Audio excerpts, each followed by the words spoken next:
All right. Good afternoon, good morning, good evening, depending on where you are watching from. First of all, let's see if we are live, if we are coming out live because of the last time what happened.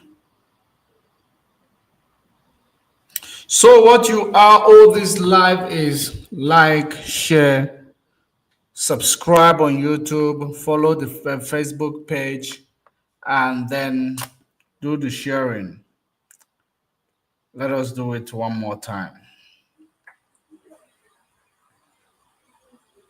The Facebook page. All right. And then do the sharing.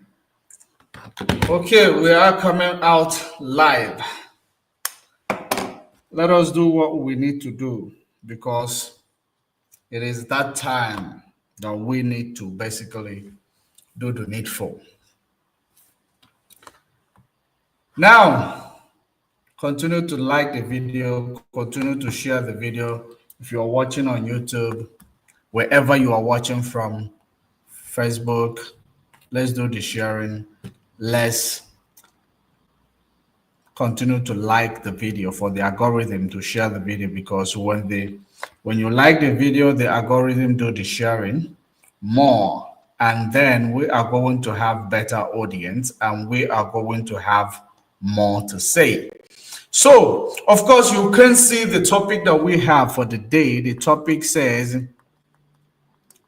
the reason why Nnamdi Kanu chose to basically defend himself instead of using his lawyers. Of course, we know very well that Nnamdi Kanu's lawyers has been working, in their own way to release Nnamdi Kanu. They've been doing what they could, and you just discover that the country that they are working as a lawyer will never ever let them do the job that they're supposed to do, will never ever let them be professional that they are supposed to be.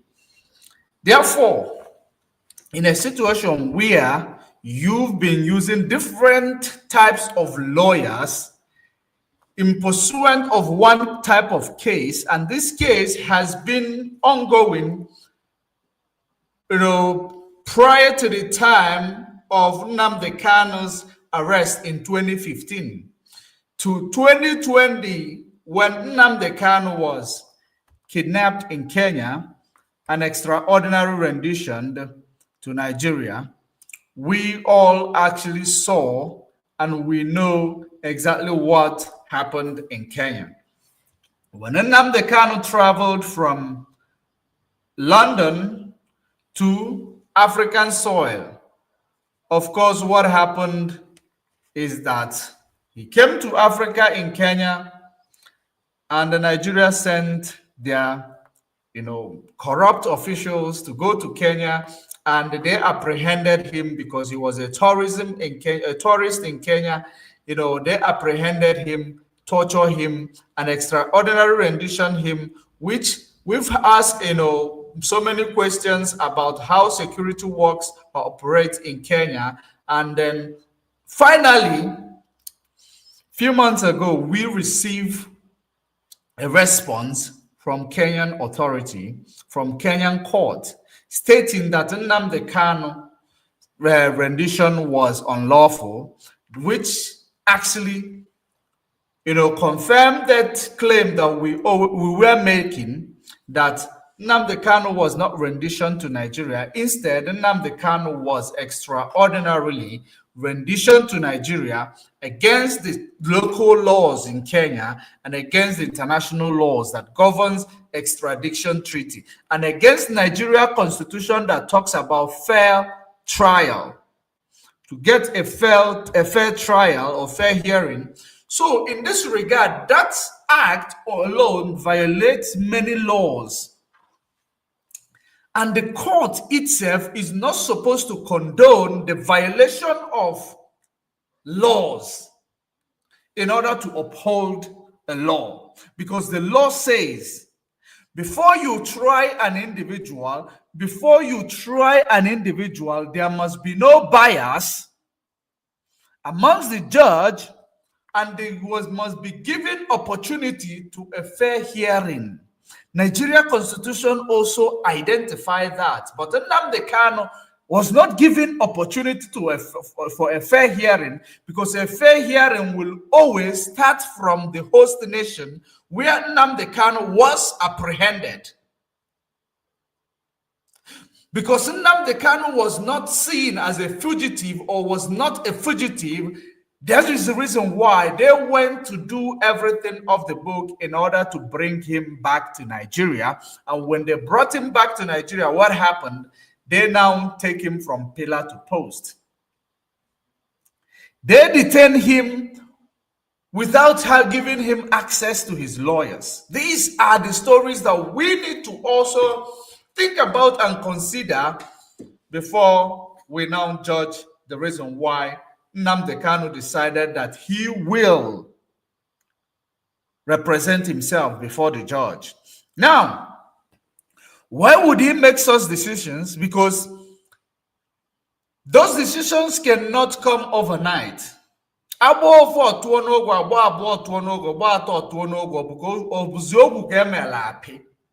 is an adage in my language.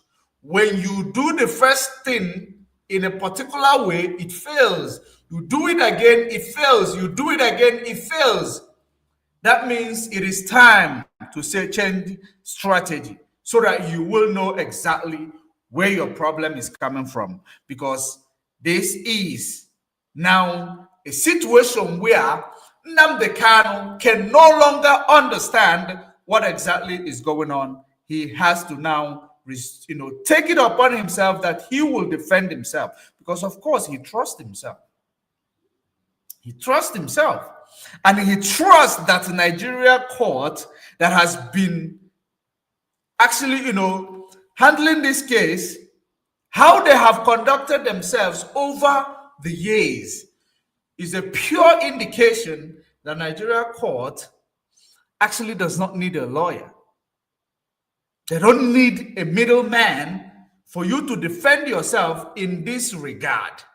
Hence, he decided that he will defend himself, so that there will be no shortcoming from anyone. There will be no, that person say, that person advise, this person advise. He want to face the problem head on, and he can do it. He got it. You know why he can do it? Because he does not need a biased thought. He does not need, element of that person do it this way, that person that way. No, he just need a clear head. That's why he requested 90 days to compose and compile. Here is the kicker. What about those that he mentioned as a witness? I am going to tell you exactly the reason why those people are mentioned and the role that those people are going to play. And they cannot turn down if eventually the court decided that they are going to invite them. They cannot turn the court down from coming to testify. That is court. Nobody is bigger than court. Okay, now Nnamdi Kanu going to stand for himself in the court of law it's a pure indication that he doesn't trust his lawyers. That's the only way we can put it. It's a pure indication that he doesn't trust his lawyers. We had Agabi, who has been there, who was a former Attorney General of Nigeria. He's a son, senior advocate of Nigeria, stood to defend Nnamdi Kanu in court. These are one of the best that Nigeria produced, and he could not defend Nnamdi Kanu in court. We had son Ozokome, who stood and defended him, and the appeal court declared that this court trying Nnamdi Kanu is basically unlawful for him to be tried when the issue of jurisdiction came up, that Nigeria had no jurisdiction to try him. Hence, they acquitted him from all those charges leveled against him. Because of why? Nigeria is not supposed to try Nnamdi Kanu when technically Nnamdi Kanu is perceived to be in Kenya. There is no document that suggests that Nnamdi Kanu has already left Kenya. There was no stamp to Nnamdi Kanu's passport, of course. Even if there was, it is illegal because the court has to give access for Nigeria to take Nnamdi Kanu from Kenya. The court must be involved in Kenya before they talk about the transfer of Nnamdi Kanu. But because Nnamdi Kanu was not taken through a due process, Nnamdi Kanu is still technically in Kenya while he is standing trial in Nigeria. That is exactly what the court of Nigeria was supposed to. First thing they needed to ask, how was Nnamdi Kanu brought back to Nigeria? But the court of Nigeria did not seek to actually find out such because they do not care about human rights violation. But the court is supposed to be a place that protects the right of every citizen. The right of every citizen. That's why you see them giving Boko Haram and the headers, terrorists, they give them a free, pass. They grant them, rehabilitation, and they release them to go and continue in their crime, because the court, the reason why they will release them, they will tell you that it is their human right. But now, if they are releasing people who are having the smoking gun, and we've seen them with the smoking gun, we've seen them with the activities that they have committed with the smoking gun, they release them, they reintegrate them. Some of them were integrated into the military, Then Nnamdi Kanu was only using this microphone. Then Nnamdi Kanu was seen and charged with terrorism and treasonable felony because of microphone. But those who use arms and ammunitions come on the national TV, threaten the country, even act the threat. And when Nigeria government want to actually talk to them, they come armed so that they will intimidate the government of the day. When they are caught, they engage on gun barrels. We see they actually, ambush Nigeria military. Many times it has occurred. Nigeria military give them, Nigeria government and their court give them a rehabilitation, process, took them through a rehabilitation process.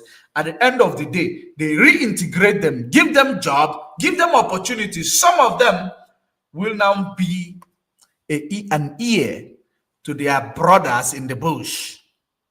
That's what they do, because it has been an evidence that Nigeria as a country is complicit when it comes to the issue of terrorism, because when they get caught, they eventually release them. The court of Nigeria released them, but now Nnamdi Kanu, who was a man who's seen the way the country is running, he saw that the way the country is running is not in favor of anybody, and there is no future for our posterity. He decided to take it upon himself. He used this. He never used guns. He never used arms. He never used ammunitions. He used this.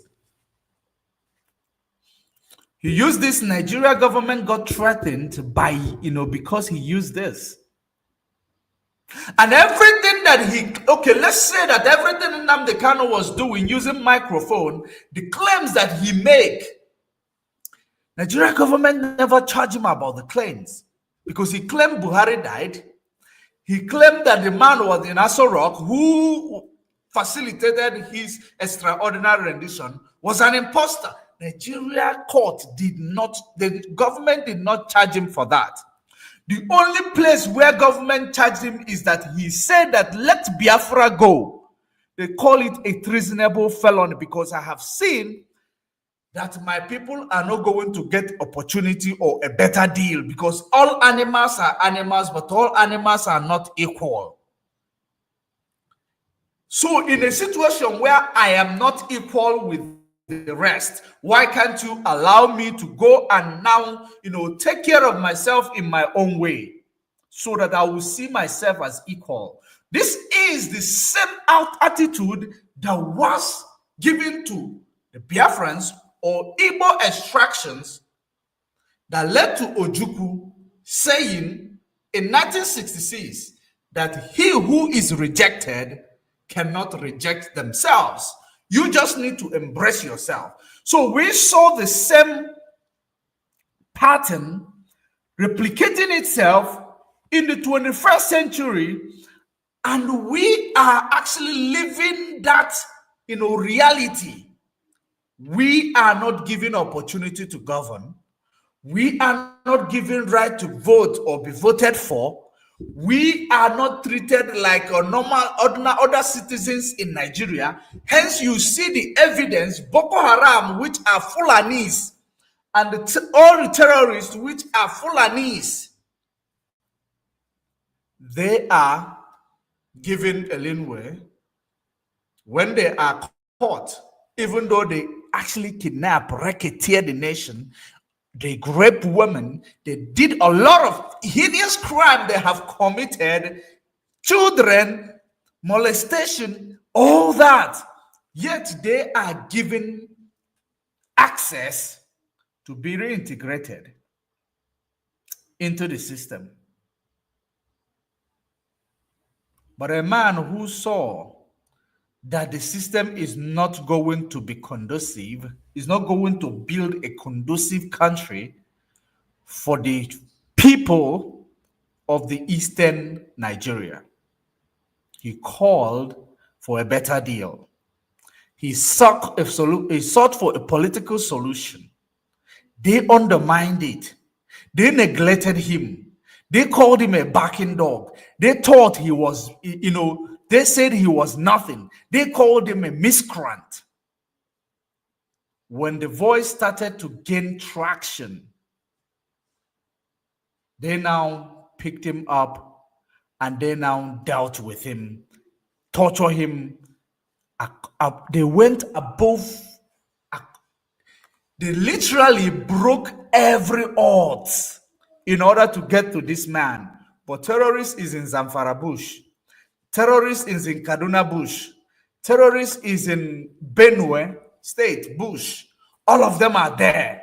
Nigeria government could not take that, measures that they took to go an extraordinary rendition on Nnamdi Kanu back to Nigeria, to go and apprehend those terrorists. For you to know that when we say that all animals are animals, but all animals are not equal in that country, you will know that it is the truth.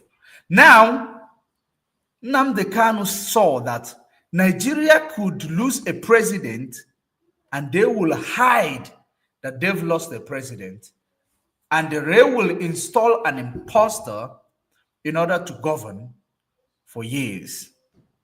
How can such nation have future for your posterity? The same man called the Biafrans a dot. A dot, he said a dot in a circle. That's what they called us. They called us a dot in a circle. The same imposter called you a dot in a circle. Imagine the insult. Yet all your representatives, because that's what they are, your political representatives decided, they kept quiet. They did not even go out there to question the man. Why do you call us a dot in a circle?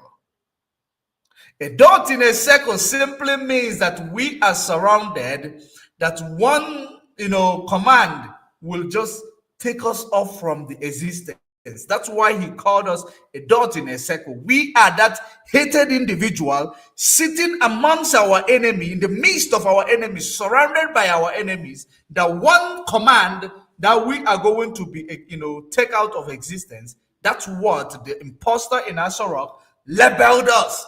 Your representatives, thieves, did not actually question such statement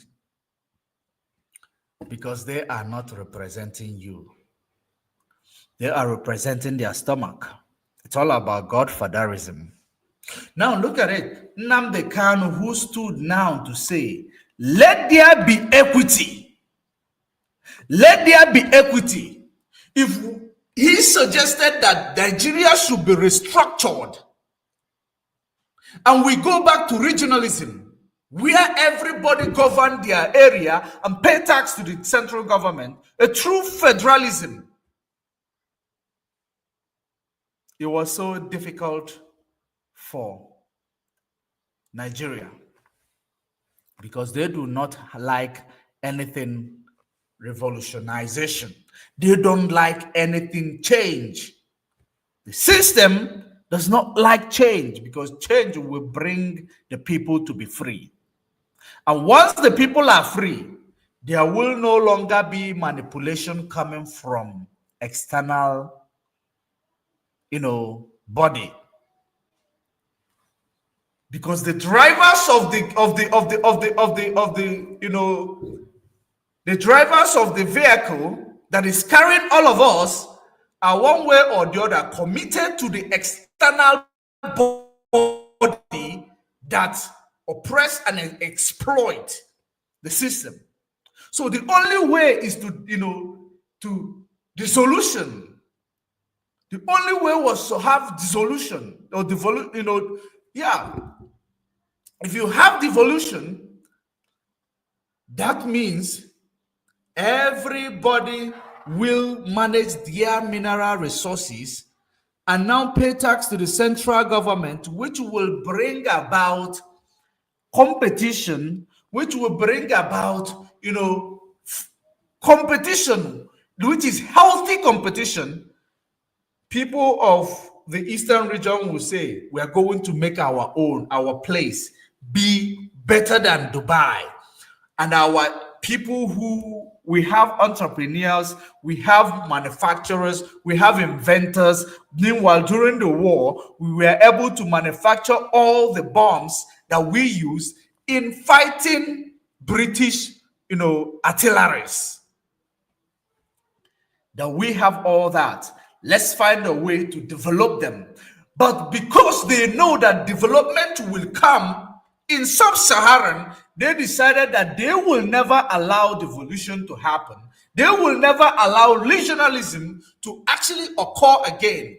Just like it happened before, we know about the economy of the Nigeria and those leading figures, Dr. Michael Okpara and the Tafa Belewe, all those people who were doing well in the northern Nigeria, in the eastern Nigeria, in the west.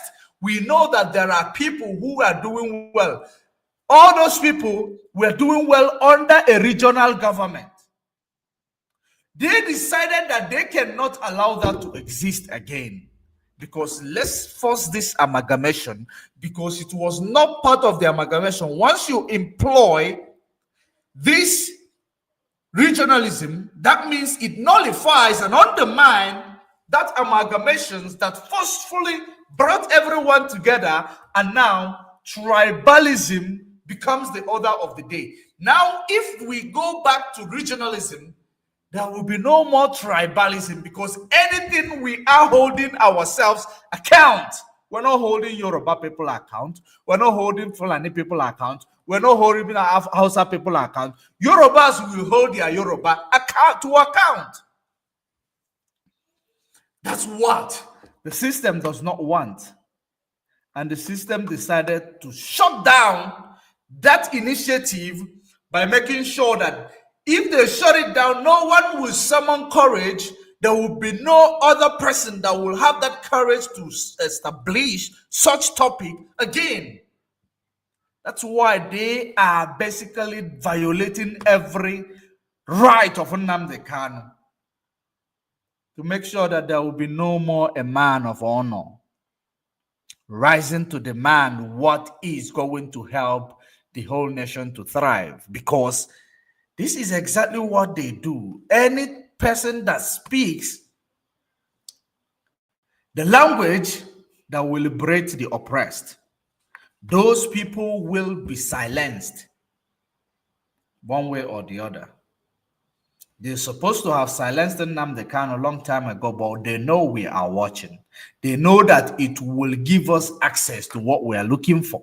That's why they are keeping him alive, because this weird, evil, controlled system does not want him to leave. That's why they cannot give him access to medical care.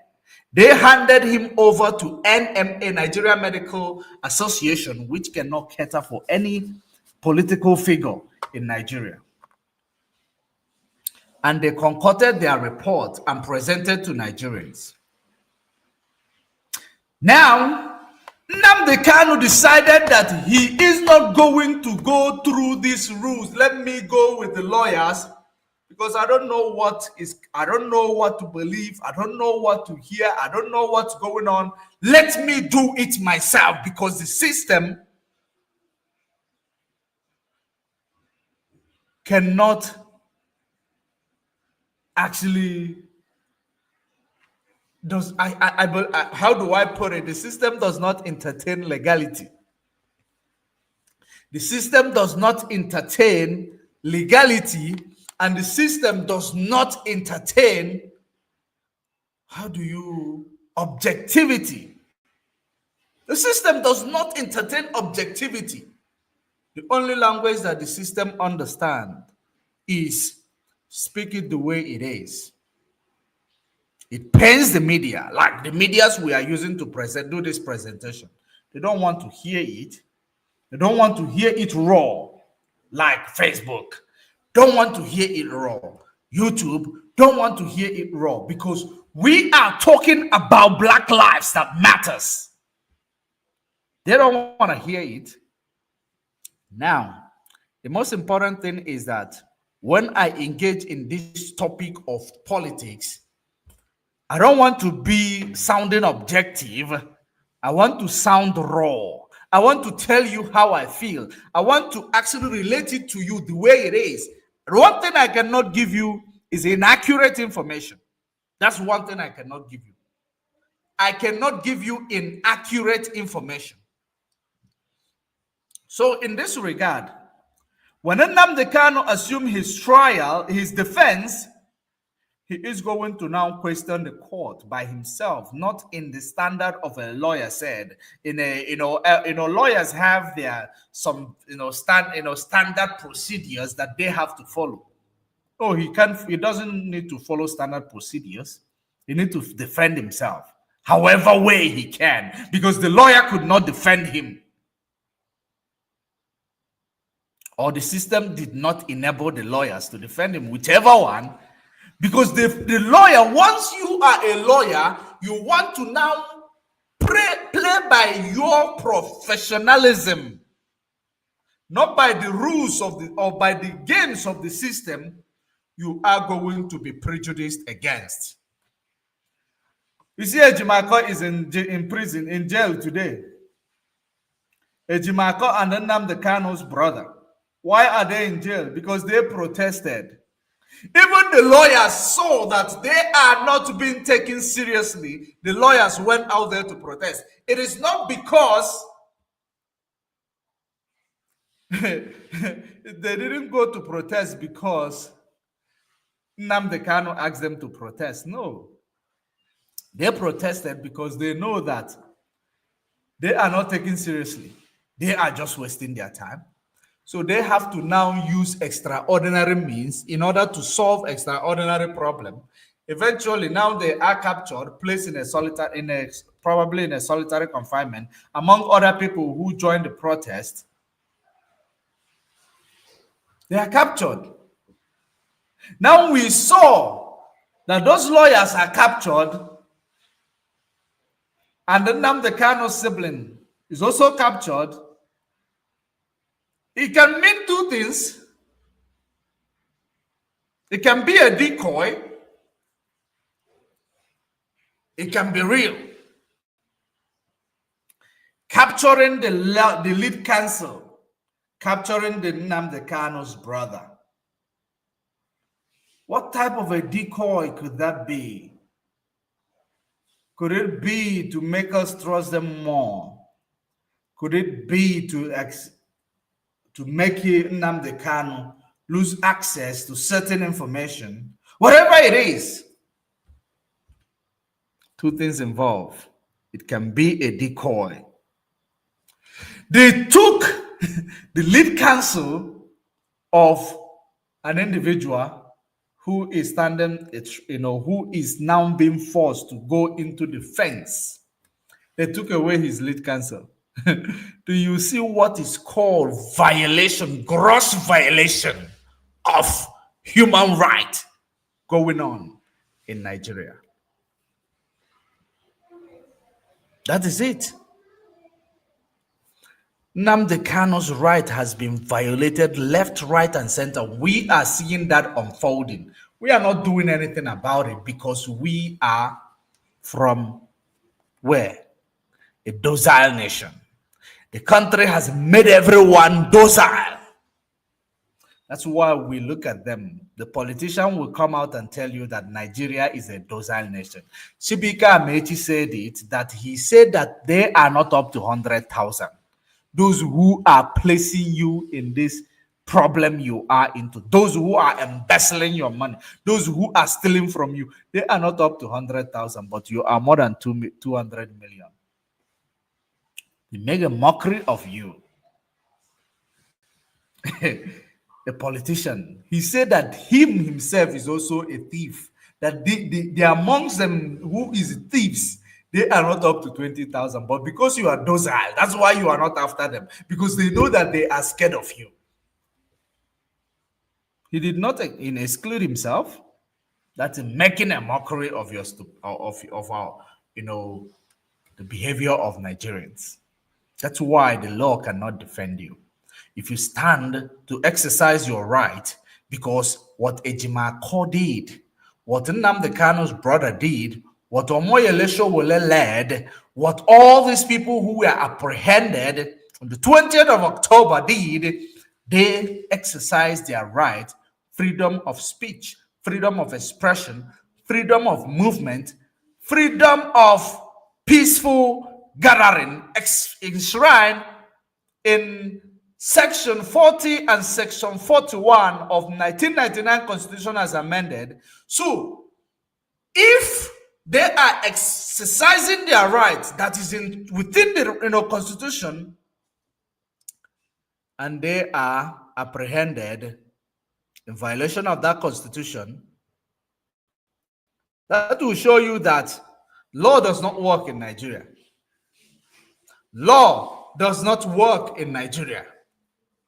So now let's go back to it, straight to the point, because I don't want to stretch it. Nnamdi Kanu now assuming to defend himself. Nnamdi Kanu will now table everything.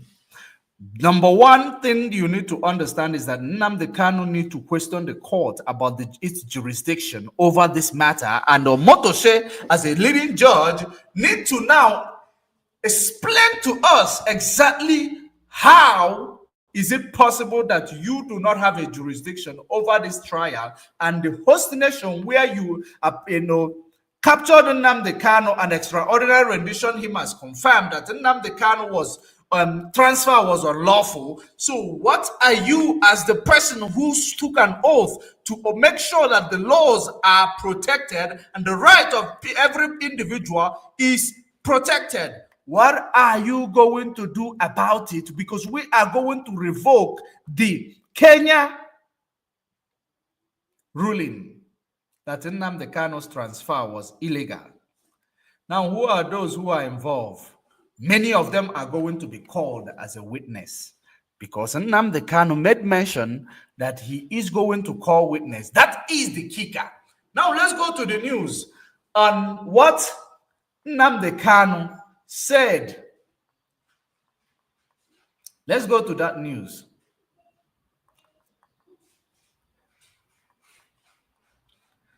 Now, terrorism trial, Kanu's list, Mwike, Sanwo Olu, Buratai, among 23 witnesses. I am going to tell you exactly potential reasons why those witnesses are very, very important to Nnamdi Kanu as he enters the fence. Now,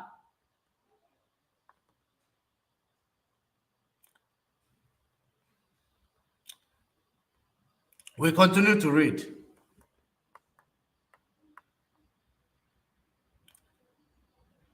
Detained leader of the indigenous people of Biafra, Nnamdi Kanu, is set to open his defense in his ongoing decade-old terrorism trial, listing several top political figures and retired military chiefs as witnesses he intended to call.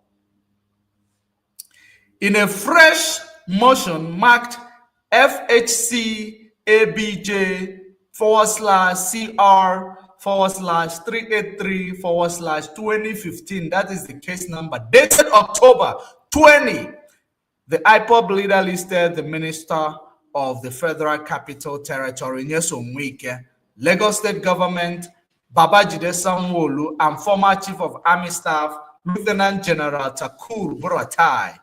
Among his witnesses,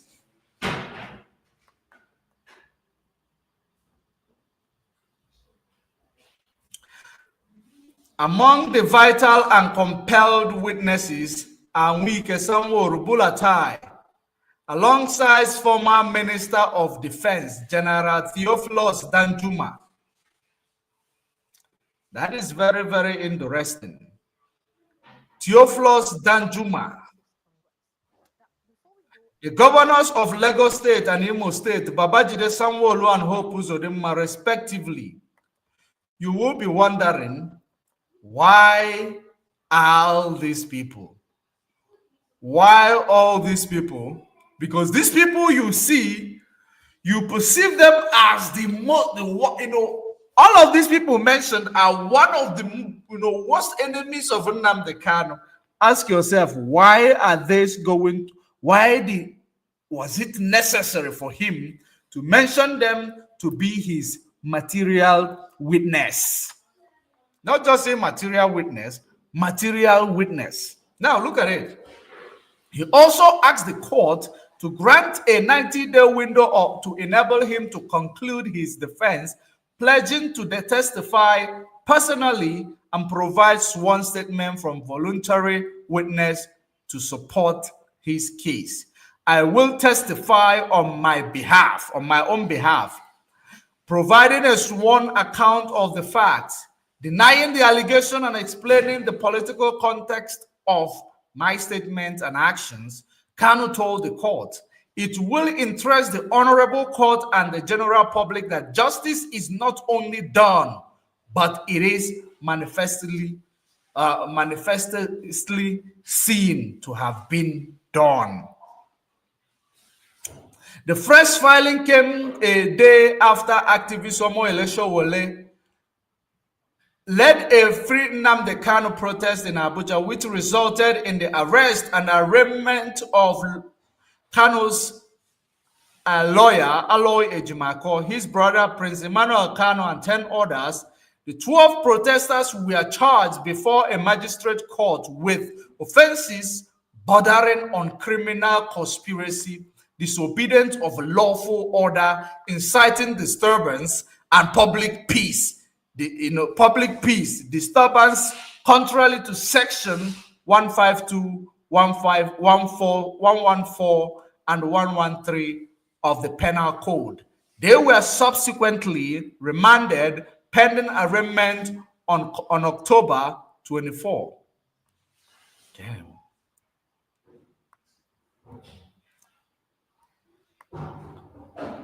Kanu's latest defense notice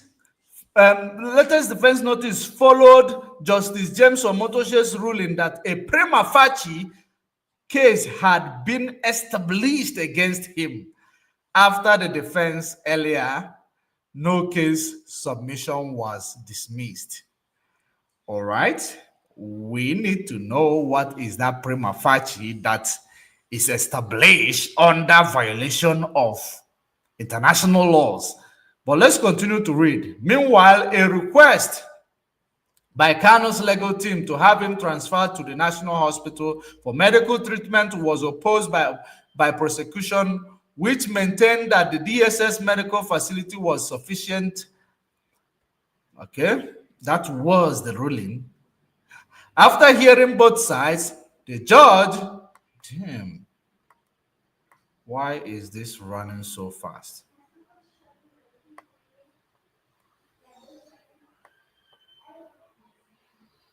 After hearing both sides, the judge had directed the Nigerian Medical Association to assess his condition.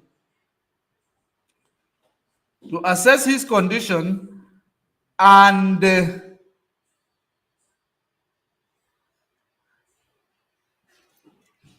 one moment.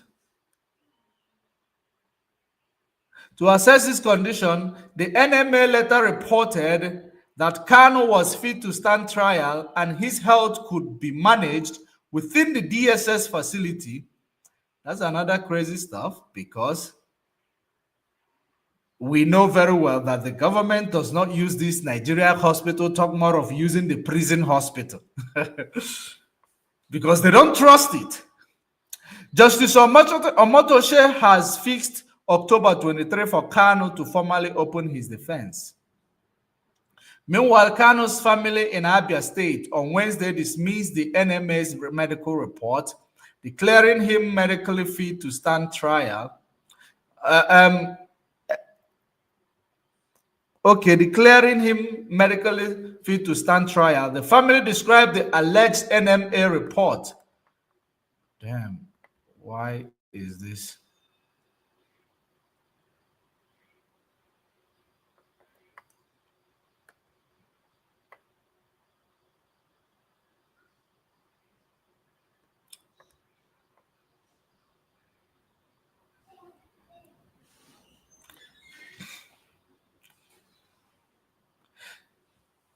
The family described alleged NMA report as concocted, insisting that no medical delegation ever examined Kanu at the DSS facility.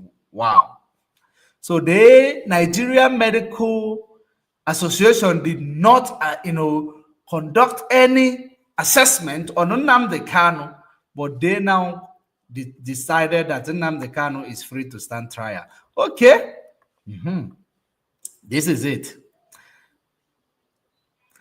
Kanu, who spoke on behalf of the family, challenged the NMA to publicly clarify its role in the matter, alleging that the purported report submitted to the court was fabricated at the instance of the prosecution. MMA did not go to examine Kanu as demanded by the presiding judge. Rather, they went on the instruction of the prosecutor, Kanu said. Okay, these are the family reiterated its demand for immediate release. Okay, this is where I am going to leave it. Now, let's actually go back to the top for us to talk about the reason for these witnesses.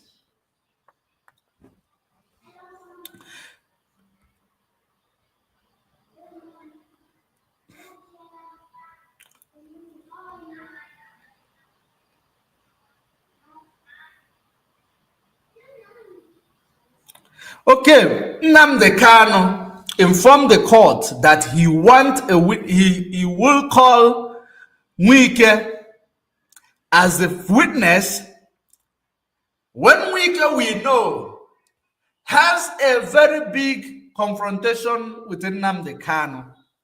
Why would Nnamdi Kanu decide to choose Wike? He made mention of Wike because Wike unconstitutionally unalived people in Obibo, which led to many of the things that they are accusing Nnamdi Kanu of saying. Right? Wike unalived people unconstitutionally in Obibo. Wike violate protesters and actually undermine their right to life. So Wike will come and give his testimony, because his testimony must be in contrast or in line with the claim of the federal government of Nigeria by saying that Nnamdi Kanu incited violence and this person got unalive, that person got unalive. Now, we are now going to go through what caused those things that was said allegedly by Nnamdi Kanu. What are the reasons why? Because there is no smoke without fire. You cannot continue to watch the people you love being unalive in front of you and you keep quiet. At least you have the right to cry. And when you are crying, nobody should teach you how to cry or how to basically mourn the people that you love.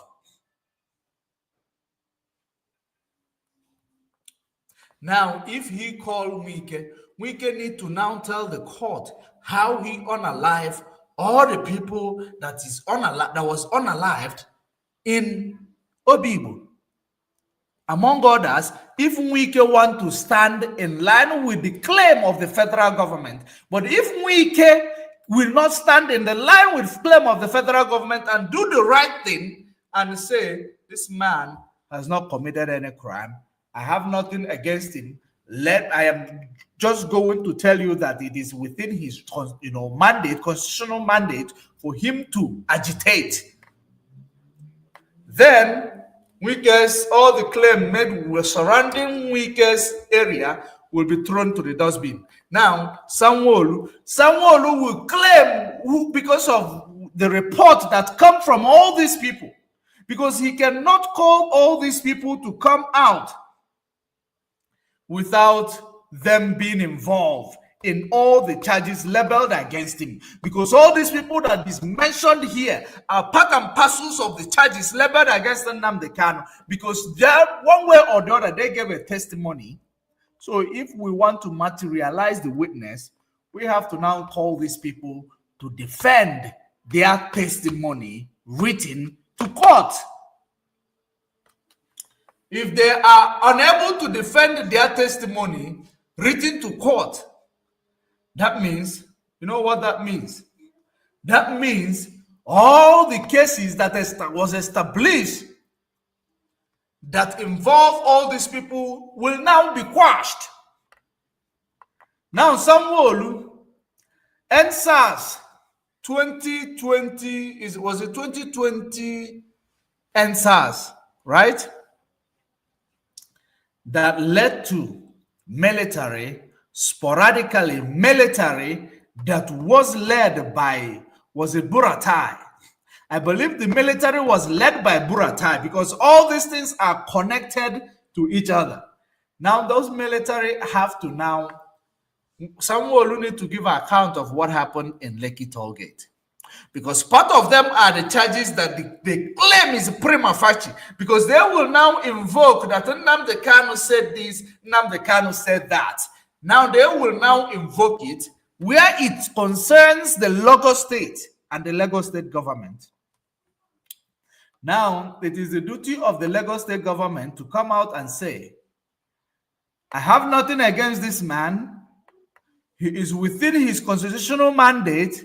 Otherwise, the man will now, there will now be more cases established to question what led to those, rhetorics used allegedly by Nnamdi Kanu, that court found as admissible enough or found admissible enough to stand before the court as evidence. So they have to now give their own testimony, and they have to be, this is supposed to be a material evidence. They're not supposed to, it is supposed to be them appearing to give their own testimony. And the testimony you are going to give will determine whether you are going to get more involved into the case by the court, if it is a competent court that will establish this man made this statement. Why? He said he made this statement because there was a protest, and that protest led to bloody, and eventually Sanwo-Olu called Buratai, and Buratai deployed military, and military came and sporadically unalive protesters, which led to the crying of this man, claiming, crying and saying that you cannot allow these people to continue to unalive you, because under Constitution of Nigeria, you are protected with, in line with right to life. Right to life. So he was actually telling them to exercise your constitutional, protection that protects your life, your right to life. That was everything Nnamdi Kanu said. He was not seen carrying a gun or anything. He was telling people to defend themselves against aggressor that is shooting at them. Your right to life must be maintained. So now, Sanwo-Olu, how did these people get unalived? How was this case, commission of inquiries that was established, how was it handled? Is there any material evidence that will suggest that Nnamdi Kanu incited violence before the protest or during the protest? When did Nnamdi Kanu say anything about whatever he said? Was it not when you started killing people? Was it not when you deploy under your watch, Buratai come in, deploy military to unalive the citizens who were exercising their right to freedom of speech, freedom of expression, freedom of peaceful gathering? Why did you shoot at them? Now Buratai will now give a account of why did you shoot at the people, and now during the giving account of why you shot at the people, now Buratai will now say whether or not he has anything against this man or not. If he has anything against this man, now there will be a new case. All of them who were involved in unconstitutionally killing Nigerian citizens, because it is a violation of right to life, killing Nigerian citizens. So you have to now give account. While I am giving account of my speech, you will give account of your action of killing Nigerian citizens who were unarmed, but they are only protesting. Have you now seen? Hope Uzodinma, come in. Buratai, come in. Why were you unaliving people in Imo State? Hope Uzodinma will say, this man said, he said that the people must look for me and unalive me. And the Hope will now establish, why did this man say that? This man said this because I unalive citizens of Imo State. This man said this because I was the third candidate after election. Eventually, I became the first candidate after election. Or during election. During election, I was the first sitting in the third position after the vote correlation. Now, after the election, I became the first candidate. Isn't it magical? So, Hope Uzodinma, this now you need to tell us, how did you become the governor of Imo State? Number one. And now, under the Nigerian Constitution, which one backs you up to kill Nigerian citizens?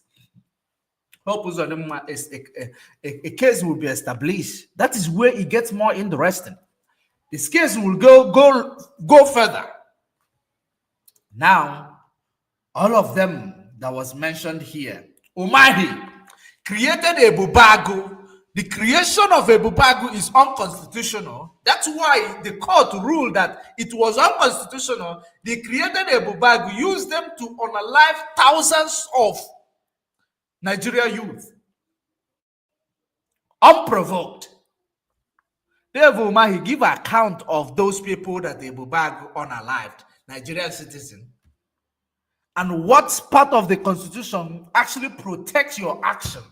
Therefore, Omahi will say, no, these are miscreants. And we created them because these are miscreants. Now, court has disbanded a bubagu, found them unconstitutional. Those you established to kill people. So if these things go into towards these directions, that means those people will have time to be coming to court all the time if they don't go there and close the case, because they were the ones who came together and established that case against Nnamdi Kanu. So they are the ones who are going to close that case. Even though there is no material evidence, there is no material evidence that will lead for them establishing a prima facie. No, it is just hearsay.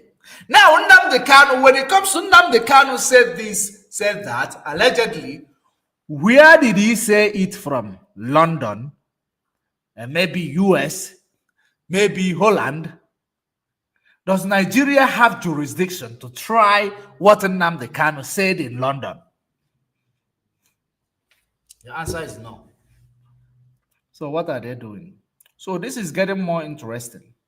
For Nnamdi Kanu to request for 90 days. 90 days for him to prepare. He has, it is getting interesting. I'm telling you. It is just the only challenge we are going to face is that there are people who are bigger than the law court. Like all these people mentioned, they might not materially present themselves to law court because they are scared. They cannot defend themselves in law court. If that impostor was still alive, I believe that Nnamdi Kanu will mention his name. Because impostor was going to come and defend himself.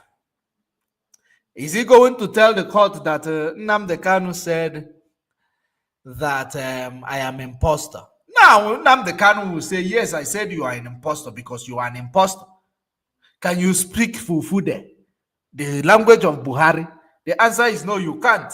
Can we do DNA with Buhari's son to know whether you are related to Buhari? Then we do it. It doesn't match. So what do you think?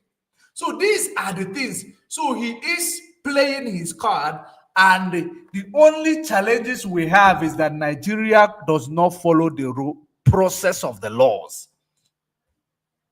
Nigeria does not follow the process of the laws. So if Nigeria follows the process of the laws and materially make sure that these people come and confirm all their claims against Nnamdi Kanu, because I don't think he's calling them to, as a witness to testify on his behalf. He's calling them to defend their testimonies against Nnamdi Kanu, because all these people that are mentioned here testified against Nnamdi Kanu. That's why they need to defend their testimony. They will be cross-examined by Nnamdi Kanu himself. If that happened, case closed, because all of these people, they have a smoking gun. They have blood in their hands. So they cannot defend themselves when it comes to that, because this is going to dig deep and it is going to go far. That is it. If indeed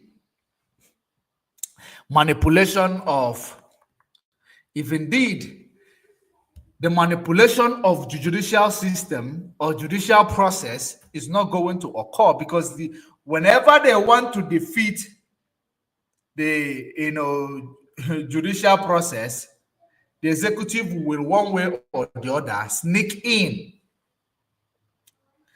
The executive will always one way or the other sneak in, and when the executive sneaks in, the next thing is that the executive begin now to direct the narrative of the court. That is where all these things are going to now be a problem.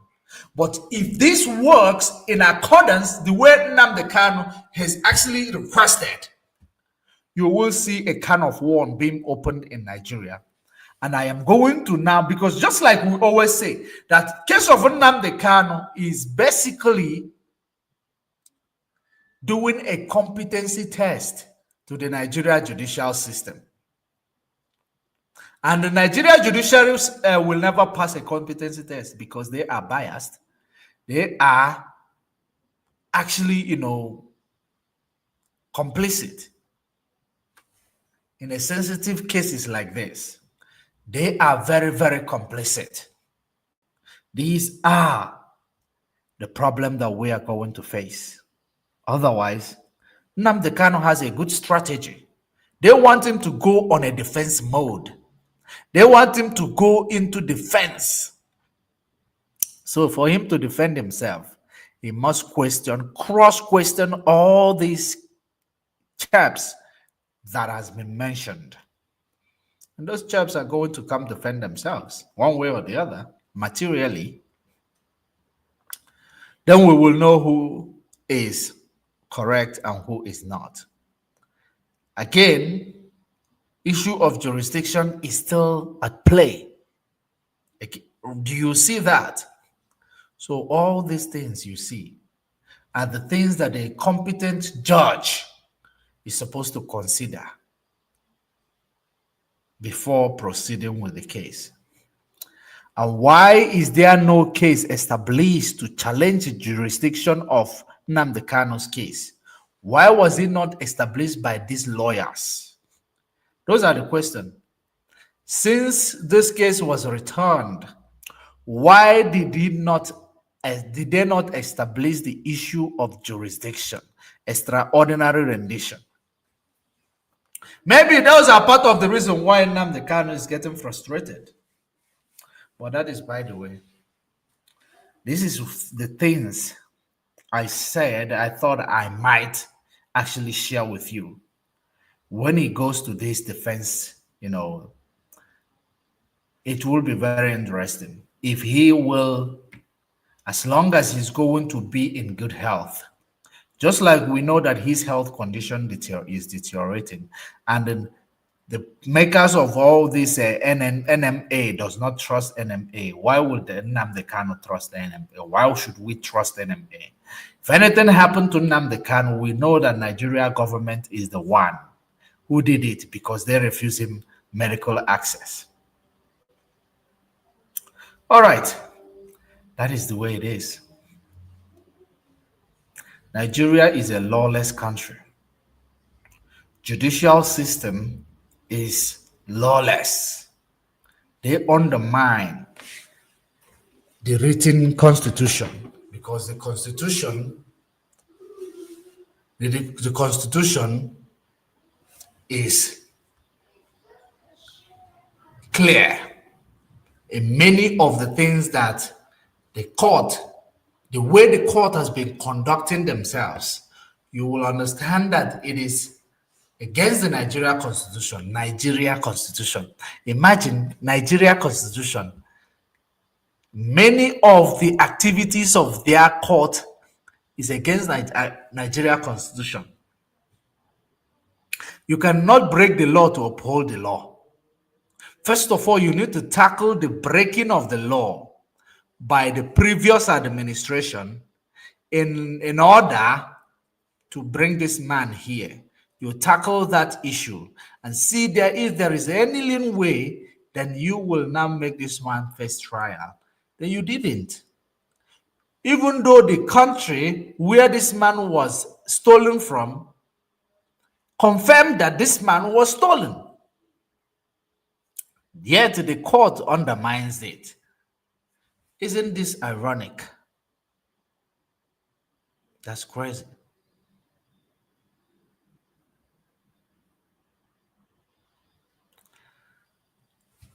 Oh, that is the way it is. I saw this comment on YouTube. That's what I'm actually reading. I was completely shocked to see this boy in South Africa selling human hair. He came working with enemies and speaking against Nnamdi Kanu. I remember Nnamdi Kanu's prophecy. That's the way it is. No permanent friend, no permanent enemy. Those are people. By his body language, Since Nnamdi Kanu went in jail, by his body language, we knew. We knew. It's just that there are many things that I don't know why, but there might be a reason why he was protected, even when he was displaying all these acts that shows exactly where he belonged. There might be a reason why he was protected. I cannot tell you that because I know that I was one of the people who engaged in talks about the behavior of this guy, even to an extent that autopilot members were making mockery of us during that time. And look at the Kenguru Ago that is fighting Simon Eba. So we noticed that, we saw that, we spoke about that, we got the response that we got. We were disgruntled somehow, but eventually we got over it. That's the way it is. So that's how we have seen it. People will change. When the wind blows, people will be blown off their feet. The bottom of a chicken will open. Then you will know who are those standing firm. We are solidly behind Nnamdi Kanu and his initiative, because his initiative is the one that will liberate us all, none else. It's not about the drama people are playing in the media space. His initiative is the one that will liberate us, that will destroy the imperial system that has kept us in bondage in the last 6 decades of so-called independence, or prior to the time of amalgamation 1 century ago. So that initiative is the only thing that will save us all. It is not about being, tribalistic about it. Being tribalistic about it is ruining the future of our posterity. No, Nnamdi Kanu is not basically tribalistic. He was, bringing up a plan. That's why he requested that restructuring should occur in Nigeria. They should go for restructuring and bring back regionalism. A regional government will do better. So you cannot tell me that Britain will be manipulating the East, manipulating the West, manipulating the North. No, you can't tell me that system they have established, prior to the time of amalgamation, is going to continue to racketeer the 3 regions. One will disagree. And when you have a regionalism, you will do the way you know. You will now know skill development. You will do that's how we say it in our language. That's when people will realize the importance of because when we are together like this, blame game is what we are playing with each other. We are blaming Igbo will blame Yoruba, Yoruba will blame Igbo, Fulani will blame these people will blame these people. That's the blame game we are going to continue playing. Regardless of who is wrong, that blame game gives actually leverage to the oppressor, to the system that oppresses all of us, until we understand the importance of calling and supporting for that initiative of Nnamdi Kanu. Referendum, so that people will decide what they want. Until we acknowledge that, until we understand the importance of that, we will continue to live in anguish of the oppressed, of this system that is oppressing you and oppressing your future. The system that does not give you access to cry, even when you are beaten up. A system that does not give you access to complain, even when you need to complain, even when you need to let it out of your chest. That is the system you are glorifying and exalting. In the name, it's tribalistic. We are Yoruba, we are Bini, we are these people. Is there anything that Nnamdi Kanu said that has not come to pass? All of them has come into manifestation. Hausa people are waking up now to realize some of them are in the media speaking. They were deprived access to media. They never knew what they know today. Thanks to Nnamdi Kanu. People like Malami Abubakar, those are the people who make sure that Fulanis and all of them cannot have access to come and know what is the problem.